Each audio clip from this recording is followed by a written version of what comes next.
Did you see what happened at the Glastonbury concert in England about a week ago? Where Bob Vylan, one of the performers, chanted "Death, death to the IDF." Check out this clip over here, where Julia Hartley-Brewer has a pro-Palestinian protester, activist on, and it starts on that conversation and then goes into just the whole issue in Israel, Gaza, and so forth. And it gets really heated. It is super entertaining to watch because it's just like it's just you got to watch it. So let's watch this clip together and then we'll talk about it. But first, hit that subscribe button over there in the corner. We'd love to stay in touch. Check this out. Talk right now about, well, here we are with the BBC, the Director General, Tim Davie, fighting for his job after the crisis over Glastonbury, deciding to air the live stream. Bob Vylan, a duo, punk rap duo, hailing from the mean streets of Ipswich, where they decided to chant repeatedly, death, death to the IVF.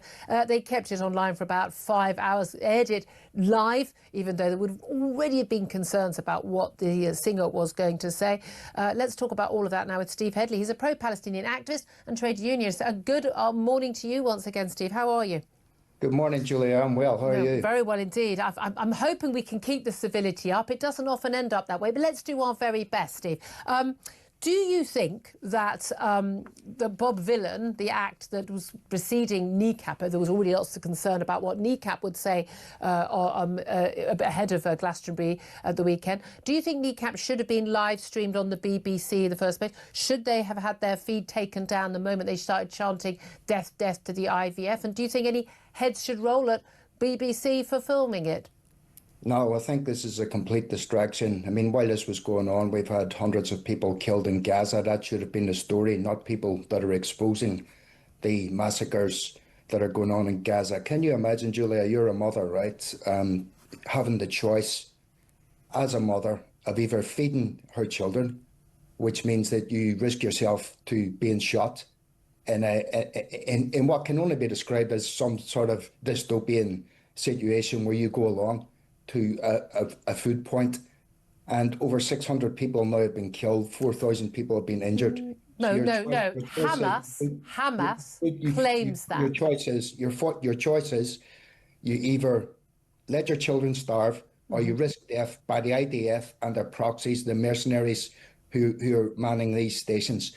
Now, that's the story. You think what happened in Glasgow was a distraction? It's not the story. Okay, here's the thing. You see, Bob Vylan, or Bobby Vylan, the lead singer of this duo, that he was exposing what's happening. I mean, it's on the front page of the BBC, the Sky website, the ITV. It's on television every single day. It's in the newspapers every single day. Who wasn't aware of the claims, and there are any claims about what is happening in Gaza? Well, they're not claims. We've had Amnesty International. We've had the United Nations. They weren't there. They can't. Verify something if they weren't there. Are on the ground. They are on the ground. The United Nations. A lot of those charities have withdrawn. I mean, this is the problem. You and the Israeli lobby represent about 5% of society, which actually believes the IDF propaganda. I don't believe any propaganda, but I don't believe Hamas propaganda either. It's so ridiculous now, the things that they're coming out with, that no one believes them anymore. You're one of the last few people that hold that line. Okay, I'm probably not. I think just in your world. Let me ask you a simple question, Steve. Steve, I don't believe anything any government tells me anymore unless there's evidence. I don't trust. I've lived in this country long enough. I don't believe. But I are not a government. Oxfam are not a government. No, we have Steve, respected humanitarian organisations. Well, they're respected by you. They're respected by you. A lot of people got some question marks over some of the things they've been saying and doing in recent months in Gaza. Let's talk about. People can only verify that something's happened if they were witnesses to it themselves. Here's my question. Why won't the Israelis let in journalists to Gaza then to verify They've made it very clear because of the threat from Hamas and the threats to those journalists. Okay, let me ask you the question I want to ask you. 200 of your colleagues, journalists, have been killed in Gaza. That should be... Oh, no, they're not. No, darling, they're not my colleagues. An awful lot of them work for Hamas. Steve. And you never say... You never condemn it whatsoever. but you want to make a big issue about a punk I band condemn any and killing want of to a set civilian. Glastonbury. If people are civilian, Steve, here's the thing. We've got the Israelis organising the Americans, this Gaza Humanitarian Foundation, and they're sending the aid in. So their argument is that Hamas, I'm not there, I haven't got the evidence that Hamas has been stealing aid. They're the ones who are stealing aid, using it for power, using it to make money and to fund their forces. So they're sending in aid. Let me finish the question. Let's just say for a second you were correct. Let's just say for a second you were correct. Steve, you can speak as soon as I finish the question. I'm trying to agree with you, Julia. Okay, just let me finish the question. It's easier. I could have finished it by now if you stopped talking. Right, okay. Right. So let's just say why, for a second you were Steve, correct, Julia. Steve, why, Steve, please, for the love of God, let me ask a question. People and then murder and then injure another 4,000 people. Steve, is that legitimate? Okay, can you just take his microphone down, so I can speak and then you can listen, okay? And then you can speak and I'll shut up when you speak, right? So they're delivering all this aid. No, seriously, because there's no point. It's a horrible listen. They're delivering all this aid, millions of pounds worth of aid to people, but they decided we're going to deliver this aid and then we're going to play the Hunger Games with these civilians and we're just going to mass shoot hundreds and hundreds, as is claimed by the Hamas-run health ministry, hundreds, and the aid agencies whose doctors are treating these people, hundreds of civilians, babies, children, women, innocent men, trying to get food. And we're just going to shoot them en masse just for fun of it, eh? Why would they do that? What would be the motivation, given the international condemnation that is happening of this? And B, because let's face it, the IDF haven't got a history of being incompetent. We've seen how they've dealt with Hezbollah and the Iran. And B, given that there are 1.5 million mobile phones in Gaza, and so much has been captured on mobile phones, why is there not one, and I mean not one, piece of footage from any of those civilians or anyone on scene of any of these massacres taking place by the IDF? Your turn, Steve. Okay, well, first of all, the intention, the clear intention, is to make life so difficult for people that they flee Gaza. Look, this isn't a secret anymore, Julia. The ethnic cleansing of Gaza is a plan. The Israelis have admitted that they want people out of Gaza, okay? Trump's even said it. They want Gaza evacuated. They want to turn it into real estate. Secondly, look, it's not just the Hamas government who are saying this. It's every reputable international organisation that are saying people are being killed daily in their tens, if not their hundreds. Amnesty International, Oxfam, we have the United Nations, we've got every reputable... Who by? I've just said. But why is there no video footage of it? On the ground. Julie, you said you weren't going to speak over me. But okay, Amnesty International have got people on the ground. United Nations have got people on the ground. Oxfam have got people on the ground. And they didn't take any video footage. International agencies that have got people on the ground that are verifying this. As for the footage, no one put their phone up and took a video. Julia, let me finish. But I asked you the question. You're not answering it. Why is there no video footage? I'm answering you the question. As for the footage, if you look at Al Jazeera, which is on Freeview, you will see pictures.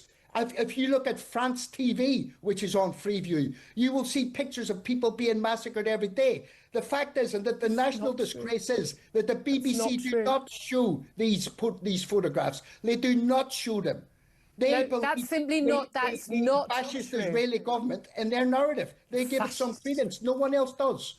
Okay, it is not true. BBC, you think the BBC wouldn't show footage and then sort of blur out any death? No, there isn't footage of these massacres because they're not taking place by Israeli Julia, this soldiers. is just a ridiculous argument. You go on Al Jazeera, go on France TV, go on any other TV station, and you will see live streams sometimes, people being massacred, standing, queuing up for food. It happens. There is one set of footage which actually shows Hamas fighters. This is from quite some time ago now. No, that was at another location totally. Yeah, exactly. And it wasn't at the location where it was claimed there had been IDF soldiers shooting. He was completely unidentified. Probably one of the gangs in Al Shabaab that the Israelis not working hand in hand with the Al Qaeda affiliate Al Shabaab. Do you accept that Hamas had been, there's plenty of evidence for this as well, that Hamas had been stealing food and selling it and using it to fund their control over the Strip? Well, the only people that have said that have been the IDF, okay? So I don't know, right? Let's just say for it. Let's just say, as you know, let's just pretend that that's true. Let's pretend that that's true. Is the solution they make people queue up and massacre them as they queue up? Why would they do 600 that? dead, 4,000 injured. Why would they? You say so they will flee Gaza, but Yeah. they're stopping them fleeing Gaza. They've got borders that stop them fleeing, as Yeah, have the but Egyptians. Interestingly, I wonder why that is. What they want to do is make life so miserable for people in Gaza that when they do eventually give them an option to flee, that most people will take it. And you know, I have to take my hat off to the absolute spirit and determination of people who are in Gaza fighting for their land. I don't think I could do it. I think I would try to get my children out of there. I mean, it must take. Well, most Palestinians have left and they've gone to countries like Jordan where they're living in a perfectly peaceful life and having. I mean, wouldn't it be better? So you agree with ethnic cleansing then? Oh, I think you'll find You that. agree with ethnic cleansing? Okay, you can keep repeating the question, or you can let me answer it. Okay. I think you'll find that as a general rule, well, actually, in huge number of occasions, it's happened in Yugoslavia, it's happened in Cyprus, it's happened in many, many, many countries since the First and Second World Wars, that actually moving whole populations has actually been, you know, quite a common thing over the years when it comes to ethnic fighting. If I were an Israeli, would I be willing to put up with Hamas-run Gaza on my border after what happened on October the 7th, 2023?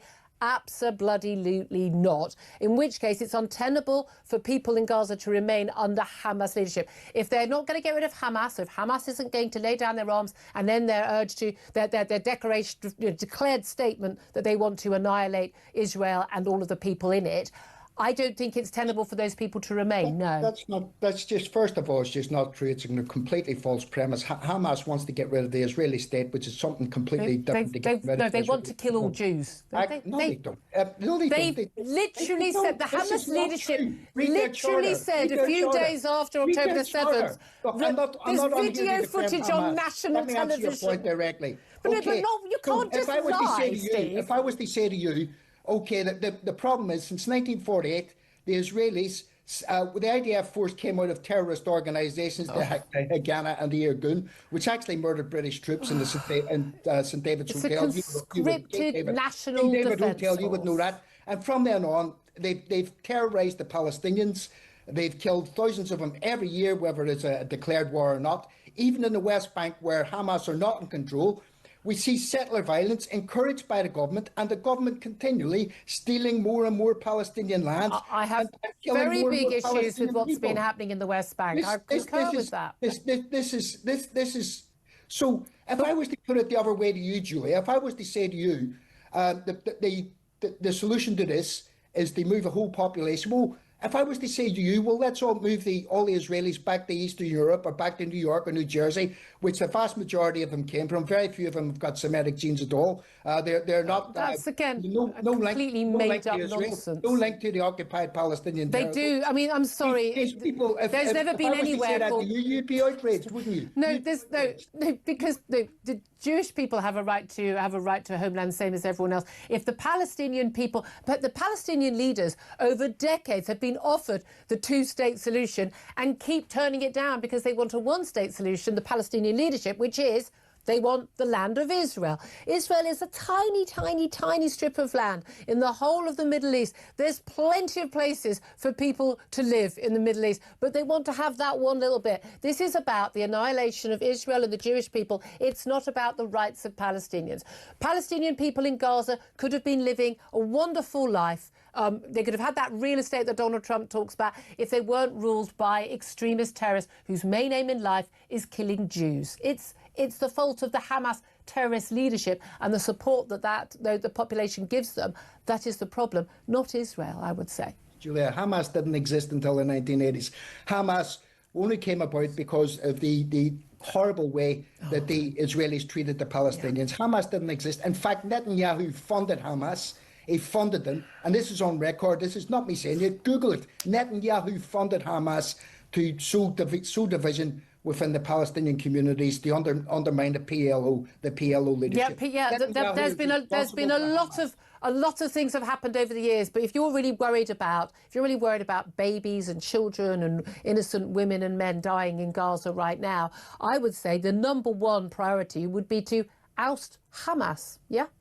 You Well, I agree? think the number one priority would be to oust Netanyahu and his murderous fascist Israeli government. Some of his ministers have talked about so a democratic government Gaza. is the problem, not the terrorists of Hamas. But the Israeli government is a terrorist government, Julia. It's not a terrorist government. It's not a fascist government. But you throw these words around and they're meaningless. You genuinely don't think. Do you think it would be a good thing or a bad thing for the people of Gaza if Hamas were ousted completely and were gone from Gaza? Good thing or a bad thing? I think it would be an absolutely brilliant thing if Netanyahu. No, I didn't ask you that. Do you, Steve? I will get to that. No, don't get to that. Just answer the question I asked you. The people of Gaza can determine their own fate. Well, they had an election in 2005 and they elected Hamas. They haven't had one since. Would it be a good thing or a bad thing for Hamas to be ousted from Gaza? Good thing or a bad thing?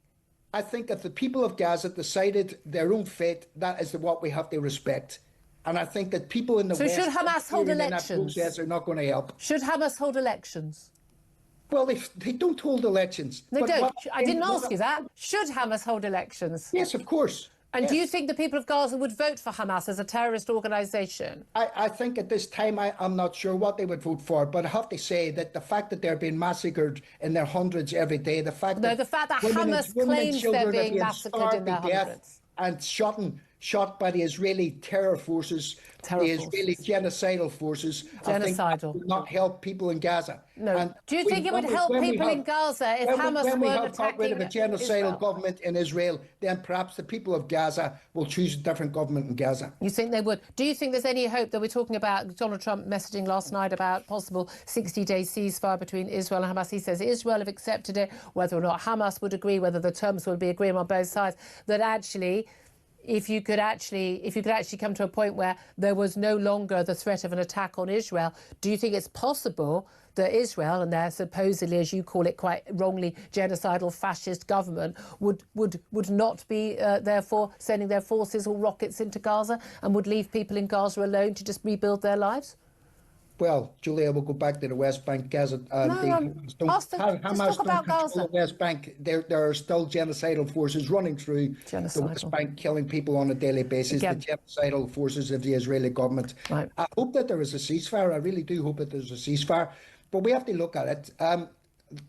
The reality is that Israel have attacked every country around them in the Middle East. No, they haven't. They've been attacked by every country around them, and they have fought a war, and they have won each one. They have not attacked. No, they haven't. They were attacked. Every war they've been in, Israel was attacked. You're simply making stuff up now, Steve. I'm not making stuff up. Every international observer would tell you they continue to strike Syria. They continue to strike Lebanon. Even though there's a ceasefire, they're attacking Hezbollah forces within Lebanon who've attacked them. Parts of Lebanon illegally under international law. They occupy parts of Lebanon. They occupy parts of Syria. Yeah. The Gaza Strip used to belong to Egypt. Did you know that? Well, why doesn't Egypt open their border and take all those people in? Because they don't. I'd imagine they don't want them. The pressure in Egypt is that they don't want to be involved in ethnic cleansing. They don't want to have an excuse. I'm going to have to leave it there, Steve. But please get a dictionary and look up the word fascist, look up the word genocide. So next time we can have a more coherent conversation. Steve Headley, pro-Palestinian activist, trade unionist. This is talk. It's absolutely ironic and amazing that a group of people can be at a music festival and chant death to the IDF when the IDF is currently fighting off people that killed people primarily at a music festival 2 years ago. They're weeding out all of the terrorists that were involved in that killing spree and making sure that they're not going to be able to do it again. But it does point to something that we've been talking about on this segment for quite a while now, and it's that the same people that hate the IDF also hate America and Britain and the West. This is not just about the Palestinian issue. This is not about anything. This is about let's tear down the West. And this is evidenced by the fact that these same people were chanting, "You want your country back, you're not going to get it back," in more colorful language. But that was the basis of. And notice in that big crowd of people, you saw primarily white people and no British flags, no flag of anyone in the West. It's all about this this omni-cause, this tear down the system, tear down the West. We're all in this together. We're all victims. Death with the colony and colonialism and whatever it is. And so it's insane. It's sick. It is funny. Not like haha funny, but like ironic funny, that the guy who calls himself Bob Villain found out that his namesake Bob Dylan was a Jew, and now is looking to change that name. It's always funny that the BDS people, the people that want to boycott Israel or boycott Jewish things, wind up not really having a whole lot of stuff to attach themselves to, do they? So this is a disease. It's a virus that is spreading throughout the West, particularly in the privileged segments of society, and something that certainly needs to be dealt with very quickly, something that needs to be wiped out quickly, this ideology of down with the West, down with Western civilization. As if this being at this concert in England, as if a group of terrorists from Scotland came down and started murdering people that were at that concert. God forbid it should happen, but if that did happen, as if Britain's army wouldn't go into Scotland and completely destroy the terrorists that did such a thing. It just boggles my mind every single time. But this is unfortunately the world that we live in. I remind everybody to be a light and a shining example, and promote those values that we do hold so dear, those Western values that are primarily founded upon the Hebrew Bible values. We'll hold there for today. And meanwhile, if you like this content overall, hit that subscribe button over there in the corner. We'd love to stay in touch. Take care.